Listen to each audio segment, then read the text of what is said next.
Welcome back. Now, as we were telling you earlier in this bulletin, yet another major twist in the Pune Porsche hit and run case. Two doctors have been arrested for allegedly destroying evidence and tampering with the blood samples of the accused minor in the case. According to the Pune Commissioner of Police, the head of the forensics department at the Sassoon Hospital, Director Ajay Tavre, and the Chief Medical Officer Dr.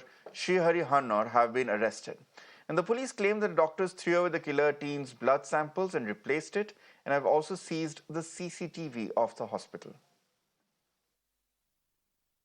Forensic report से ये पता चला है कि जो Sassoon hospital में sample collect किया गया था, जिसको वहां के डॉक्टर ने सील करके ये जुवेनाइल एक्यूज्ड का नाम लिख करके वो जो फोरेंसिक को भेजा था, वो सैंपल उस जुवेनाइल एक्यूज्ड का नहीं था। इसके बाद जो डॉक्टर हैं जिन्होंने सील करके ये रिपोर्ट फोरेंसिक को भेजी थी, उनको कल हमने डिटेन किया था। उनके प्राथमिक तपास में ये बात सामने आई कि उन्होंने जुवेनाइल एक्यूज्ड का सैंपल लिया था, लेकिन उसने उसको डस्टबिन में फेंका था और उसने एक किसी और व्यक्ति का सैंपल से उसको रिप्लेस करके उस जुवेनाइल एक्यूज्ड का नाम लिख करके उसको फोरेंसिक लैब को भेजा था। Meanwhile, sources allege that the MLA may have called the hospital's forensic lab chief and recommended him to change the minor's blood report. Cops are said to question Dr. Ajay Tavre over this and check his call and chat details. It's also worth noting that the minor was taken to the Sassoon hospital for a medical test on the day of the accident after he was apprehended by the cops. Let me now go across to my guests who are joining me at this point. We have P.K. Jain, former additional DGP of Maharashtra, and Dr. Ishwar Gilada, Secretary General of Organized Medicine, who is joining us at this point. Mr. P.K. Jain, I'll come to you first. These revelations which continue to crop up more than a week after the horror happened in Pune are quite startling, sir, because it indicates the extent to which the rot is spread in a society, that if there is a VIP who's on the other side of the law, everyone from the police to the political class to the judiciary and now the medical fraternity also comes to shield him.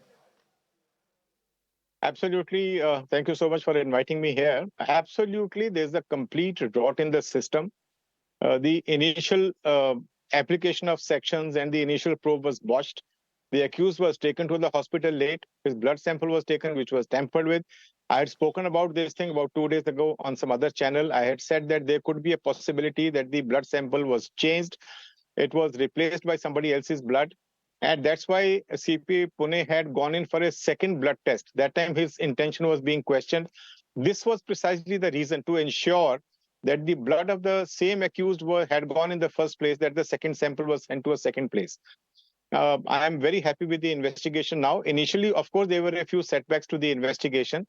It was a complete travesty of justice on the part of everybody, starting from the police to the MLA, to the Juvenile Justice Board, to the hospital, to the parents of the accused. I mean, it's all, everybody has been conspiring to see that the juvenile goes scot-free. Different stories, different theories were being flashed around, they were being proposed. But I'm sure that now, since the investigation on the right track, whatever be the initial lacunas, whatever be the initial shortcomings in the investigation, they will now be covered up. They have been covered up to a large extent. Different CCTV footages from the residence of the accused, from the other pub where he had laid it up in the evening, all those things are being collected. There's plenty of technical and human evidence available to convict this accused as an adult instead of a minor or instead of a juvenile. So that's what I would like to say. I mean, it's unfortunate. I'm not sure, Mr. Jain, whether... Yes. No, but Mr. Jain, I'm not sure whether our viewers will share that sense of optimism you're projecting. See, if the police want to do something, they do it. It's not that we've not been getting convictions in this country. There are n number of convictions. The CBI, which steps in much later in point of time, does figure out all the details and collects technical evidence, and the accused are convicted. So I have been from the system. I know once we get into the scheme of things, the CP Pune is a very fine officer, thorough professional. The way he is going about it, step by step, collecting evidence, all kind of threads being tied up. you will see, I mean, you may be skeptical today, the public may be skeptical today, but in due course of time, you will find that this case will certainly end into a conviction of the accused. And not only the juvenile accused, the other people who have been supporting him. Unfortunately, if the MLA had called the doctors, which now some sources are saying, to my mind, even he should be made an accused for tampering and destruction of evidence.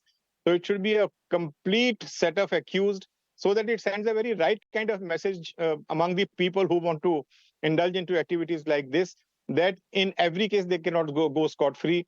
And one case which is caught and prosecuted like this becomes an exemplary case for other people to be scared of indulging into such activities in future. I hope it happens that way.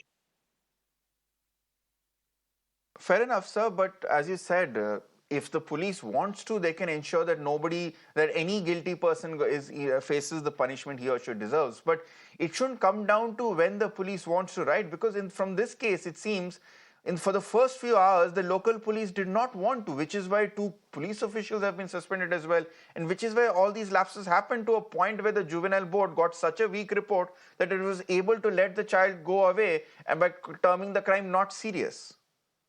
Unfortunately, it was not so. What had happened was that the Juvenile Justice Board was given the complete report, including Section 304A, which was applied 304 of the IPC, that is culpable homicide, before the case was presented before the board. But unfortunately, there was only one. Other than the judicial, there are 3 members in all. One is the judicial member. The other 2 are the representatives of some NGOs and from society. It was only one member from the society which was hearing this case. And he apparently did not appreciate the evidence presented by the police, and he granted bail he allowed this person to go away. And subsequently, when the media pressure built up, channels like you, channels others, social media pressure, it is only then that he was forced to revise his judgment and send him to a remand home. It's very unfortunate that, everybody, as I said, everybody in this system has been compromised at some stage or the other. But there are good people in the system. So now the good people in the system have taken over, and I'm sure that the case will be taken to its logical conclusion. So, can you reassure our viewers once again, Mr. PK Jain, that there has been that the initial bunglings in the probe have not permanently damaged the case? The reason I ask this is because the parallel that comes to my mind is the Arushi Talwar double murder case in Noida, where it is widely held that the initial botch-ups by the local police, and Dr. Gilada is back with us. Thank you, Dr. Gilada. I'll come to you shortly. But Mr. PK Jain, where in the Arushi case, the initial belief is that the local botch-ups in this case is what weakened the case so much that even after multiple CBI teams and multiple forensic evaluations and years, the truth could never be conclusively established. Are we looking at a similar possible case here as well? No, we are not, because in this case, there's a lot of evidence to show that that juvenile was driving the car. He had gone to a number of pubs. He consumed alcohol. He came out. The only goof up what took place was initial application of Section 304A, whereas in the beginning itself, Section 304 for culpable homicide should have been applied. 304A was applied. Number one. Number two, he was taken into custody, and there are reports of his being soft-pedaled and soft-handled in the police station. And subsequently, he was sent to the hospital a little late in the day. This accident took place between 2:30 and 3 in the morning. He was sent to the hospital at about 8 o'clock, and the sample was taken at 11 o'clock. So, though initially there was because see, every hour passing, the alcohol content in the blood comes down. And the prosecutable alcohol percentage in the blood is 0.05%. So if that comes down, then you cannot pin the blame on the person. But now, since we know in this case, this kind of evidence is being collected, that this person was given, everybody was involved in destruction of evidence. So now there are a whole lot of other evidence available. I mean, if it is patched properly, if it is made into a cohesive and cogent case, this case will end into conviction. I have no second doubt about this this particular conviction. Okay, thank you so much, sir, for joining us with your views. Let's also go across to Dr. Ishwar Gilada. Dr. Gilada, the most shocking aspect coming in is the ease at which the medical fraternity can be corrupted here. And it seems that all it takes is one call from a local MLA for 2 doctors to abandon their duty, abandon the oaths which they had taken, and decide to do away with evidence in order to shield a juvenile brat. Ritanshu, thank you very much for having me on this show. there is no doubt that there is something wrong has happened, Yes. even through the medical professionals.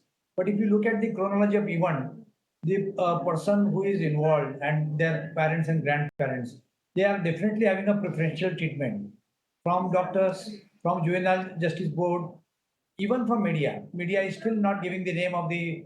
In some media, you can find the name of grandfather or father, but in most of the media, they are blacked out. So, what is happened with the forensic medicine? I think it is deplorable. It should not happen. Just because I'm a doctor, I cannot take side of doctors. Something wrong has happened. It's a very good case of even narco analysis and lie detector test on the part of the person who is involved as well as the doctors who are involved. Secondly, mere blood test is not very important. There can be other things also. You can find the trace of alcohol even in hair after several days or after up to 90 days. You can find trace of alcohol in urine, which is called ethyl glucuronide test, up to 72 hours. And even the second sample which is taken, if the person who has consumed alcohol, which is much more than 90 or 100 ml, because liver has a capacity to process or digest only 30 ml or 1 ounce per hour. So if this quantum is high, then it can be still detected in the second sample. So I think, and even if not detected, there are a lot of circumstantial evidences which will go in favor of prosecution to prosecute that boy. Now, secondly, in such a case, that boy should have been treated as an adult, and there are a lot of such kind of crimes happening in the country, whether they are sexual crime, rape, etc.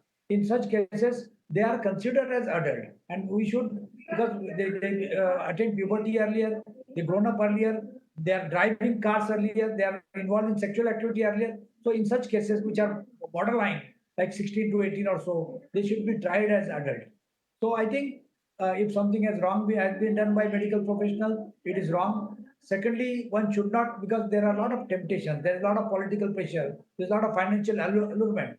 I worked in the government, so I know that. There was one such case Okay. when during my emergency duty, who came, it was a income tax commissioner, and he came that one of the deputy commissioner was alleged by some woman employee of sexual harassment, and he was trying to pressure me that will you help us? I said no, I will not help you. You should not also get involved. Next day there will be media coverage, and as I told him, he called me next day, doctor, you did a good thing. Today there is an entire media in our income tax department. So I think in such situation, and in any All right. case, when people are falling back on government hospital, casualty department, forensic medicine, forensic expert, they know all the consequences. If you try to destroy one evidence, there will be Okay. another evidence. So even your own doctor will speak against you. And same thing happened in this case. So when one junior doctor is arrested, he spoke about All right. the head of the Department of Forensic Medicine, that he has been instructed by him. So I think this is a fishy case. There are All a lot right. of involvement of people. There must be some political pressure. There must be a lot of financial allurement. But it is not mere financial allurement. It is definitely Okay. political pressure, because one person who is financially well off cannot Okay. influence police, juvenile justice board, media, and doctors. So there is definitely involvement, and this should be All annulled right. as early as possible. Absolutely. Dr. Gilada and Thank you. PK Jain, thank you so much for joining us with your views and perspectives. We deeply value them, and we'll keep coming back to you to get your perspectives as this case unfolds further.